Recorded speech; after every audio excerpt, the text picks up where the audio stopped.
Good morning and welcome to the Breastplate Prayer Devotional. I'm your host, Bishop Larry Jackson.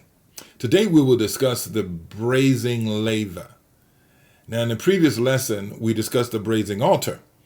And one thing that I omitted doing that lesson is the fact that brass represents the Holy Spirit in judgment.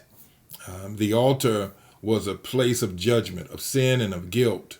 And it is Jesus who comes and takes away that sin and that guilt from mankind by becoming their replacement, their sacrifice, I tell people all the time, he not only died for you, he died as you. And so that's very important. Matter of fact, Isaiah 53 makes that really clear. We go to Isaiah 53, verse 3. It says, he is despised and rejected of men, a man of sorrows, acquainted with grief. And we hid, as it were, our faces from him. He was despised, and and we esteemed him not. So surely he has borne our grief. See, our grief. He has carried our sorrows. He did. Yet we did esteem him stricken, smitten of God, and afflicted.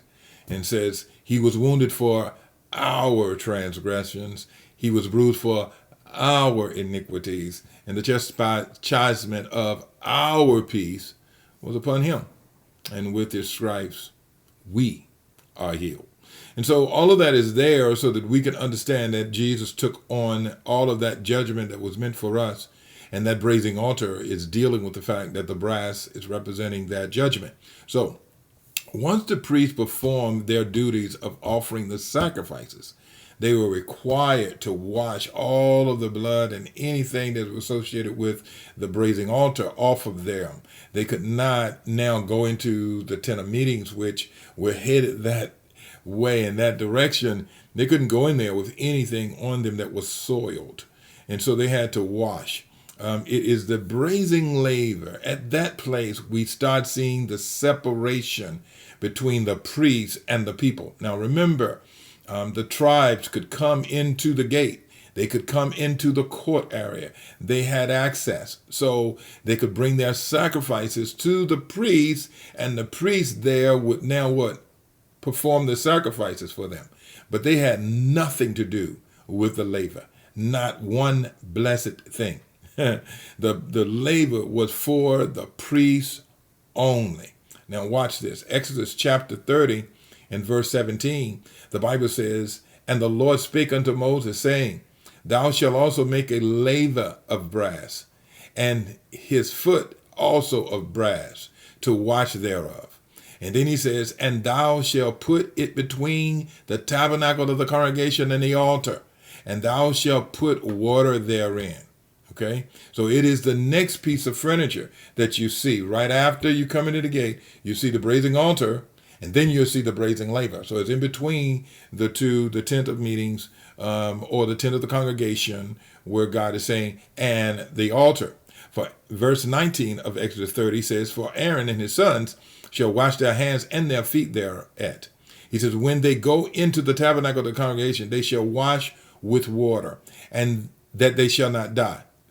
Or when they come near to the altar to minister, to burn offerings made by fire unto the Lord. So this was a continual washing to make sure every time they did something, they had already washed. Verse 21 says, so they shall wash their hands and their feet, that they die not. And it shall be a statute forever to them, even to him that his seed,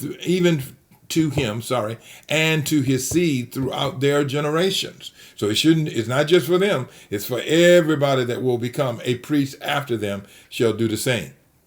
Now the brazen altar represents the cross, as we talked about it, and the brazen laver represents the word of God. Okay, so the brazen altar is the cross. The brazen laver is the word of God. Now notice where both of them are, though. They're in the outer court.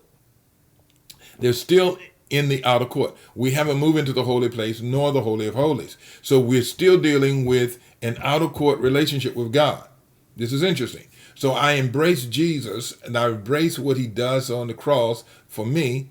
I embrace that. That's mine.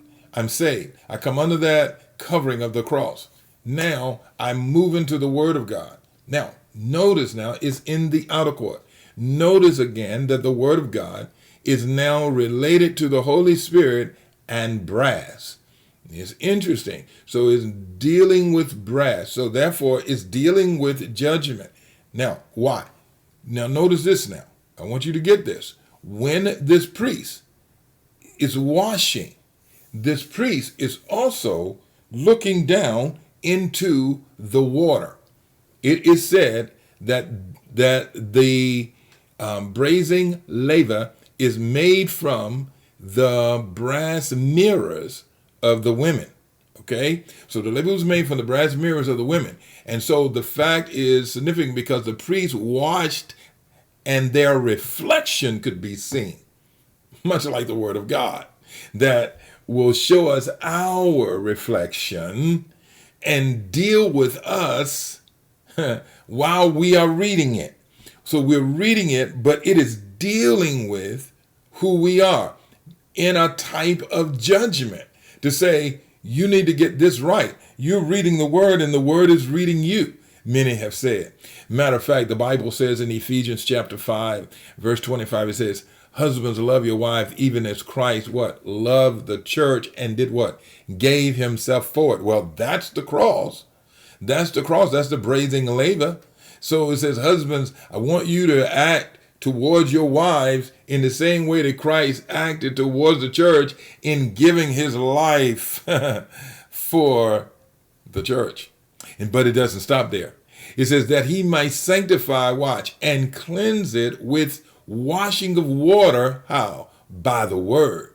So now the husband is not only sacrificing himself for his wife, he is also now presenting to her the word of God that helps to clean and cleanse them from anything. While verse 27 says that he might present it to himself a glorious church, not having spot or wrinkle or any such thing, but that it should be holy and without blemish. Now, we know clearly that Ephesians chapter 5 is not actually talking about a husband and wife in that manner, because at the end of the chapter, it says, nevertheless, husbands, see that you love your wife, and wives, see that you reverence your husband. Nevertheless, he said, I was never talking about wives and husbands. Anyway, I was talking about Christ and his church.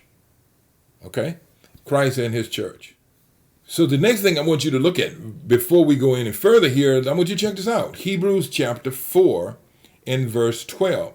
It says the word of God is quick and it is powerful and is what? Sharper than any two-edged sword, piercing even to the dividing asunder of the soul and the spirit and the joints and the marrow, and is the thought and is the discerner of the thoughts and the intents of the heart.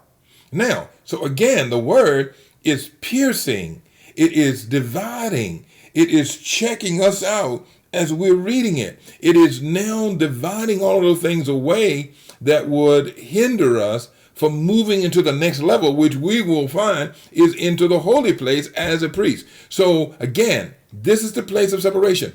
Only the priest could look in this place. This is the reason why the world can read the Bible and say, I don't really understand this. Now, they might have come through the gate and found the court, and they might have even looked over there at Jesus as far as the brazen altar and know what goes on there. There's a sacrifice that needs to happen there.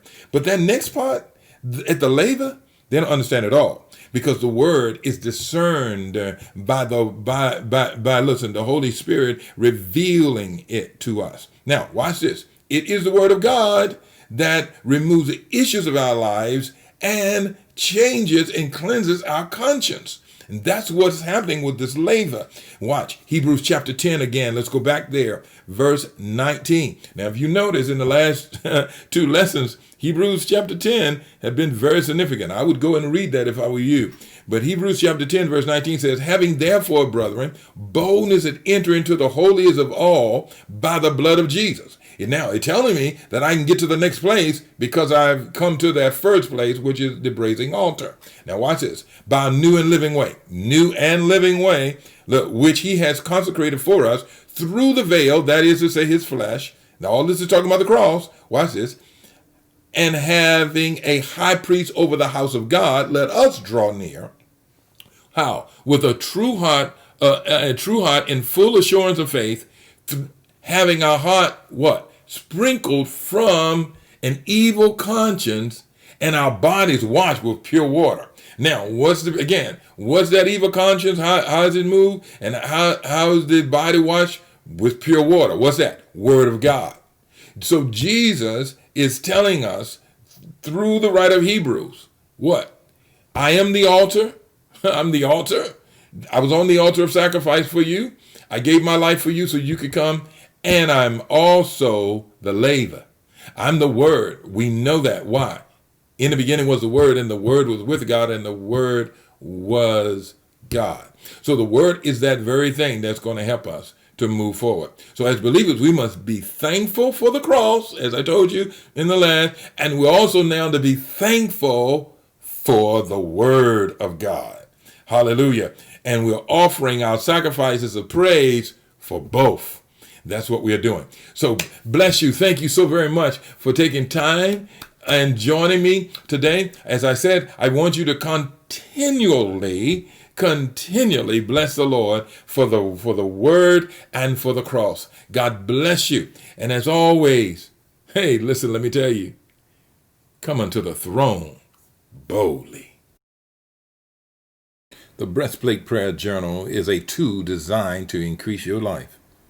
The journal has 16 sections, a place to record information about those you are praying for, your personal prayer time, church services, and much, much more.